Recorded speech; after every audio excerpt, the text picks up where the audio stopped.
今天从湛江开过来一台帕欧的保时捷帕拉梅拉，一根手指都塞不进去。车主说周末带女朋友去游车河，结果在半路车辆突然趴了下去，于是车主赶紧把车开到 4S 店，经检查后发现是空气减震内部出现损坏导致漏气，这种情况维修不了，只能换新的，换一条就要1万多，而且还要等3天才有货。车主跟女朋友都约好了，根本等不及。好在他之前刷到我们专业的减震维修视频，了解我们设备先进，师傅有数千条高登车减震维修经验，当天就能交车，维修费用只有换新的1/10。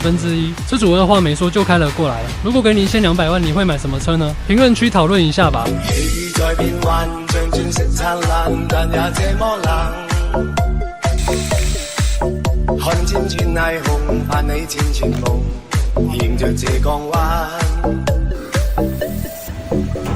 你支持這樣的維修嗎？評論區裡告訴我吧。